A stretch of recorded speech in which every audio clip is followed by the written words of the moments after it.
Surat international airport પર એક પછી એક ફ્લાઇટ બંધ થઈ રહી છે। ડાયમંડ અને ટેક્સટાઇલ ઉદ્યોગો મુશ્કેલીમાં મુકાયા છે। વેપાર અને કાર્ગો પર વિપરીત અસર પડી છે। ઇન્ટરનેશનલ એરપોર્ટનો દરજ્જો મળ્યા છતાં સુવિધા ઘટી રહી છે। ઉદ્યોગકારોમાં સરકાર પ્રત્યે ભારે નારાજગી ફેલાઈ। વધુ ફ્લાઇટ શરૂ કરવા ફરી રજૂઆત કરવામાં આવશે, કારણ કે એક બાદ એક જે ફ્લાઇટ્સ છે તે કેન્સલ થઈ રહી છે।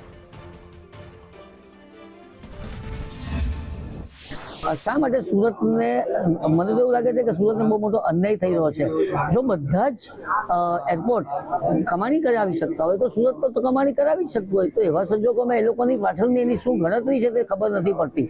એટલે એ તો જો કે ઇન્ડિવિજ્યુઅલ એરલાઇન્સનો સવાલ છે, એમાં સરકારને કંઈ લેવા દેવા નથી, પણ હું માનું છું કે એ ચોક્કસ સુરતને માટે અન્યાય કરતા છે। સુરતનો જે આ આખો પટ્ટો છે તો એ કઈ રીતે ખોટ કરતો છે, તો કઈ રીતે નફાકારક નથી એવી દલીલો પણ કઈ ઉતરતી નથી। આ જે ફ્લાઇટો બંધ થઈ છે જેને લઈને ઉદ્યોગોને નુકસાન થવાનું છે। માત્ર લોકો એન્ટરટેન કરવા માટે ફરવા જવાના હોય એટલા માટે ફ્લાઇટની જરૂર નથી પડતી। ફ્લાઇટની જરૂર જે બિઝનેસ કરતા હોય છે, ઇન્ટરનેશનલ બિઝનેસ કરતા હોય એને તાતી જરૂર હોય છે, એમાં કાર્ગોની પણ જરૂરિયાત હોય છે। હું એવું માનું છું કે આ ફ્લાઇટો બંધ થવાથી નુકસાની બિઝનેસને, ખાસ કરીને ટેક્સટાઇલ ઉદ્યોગને ઘણી બધી થવાની છે એવું હું માની રહ્યો છું। આપણે ઇન્ટરનેશનલ કક્ષાનું એરપોર્ટ બનાવ્યા પછી ફ્લાઇટો વધવી જોઈએ, પણ જ્યારે ફ્લાઇટો ઘટે છે એ બહુ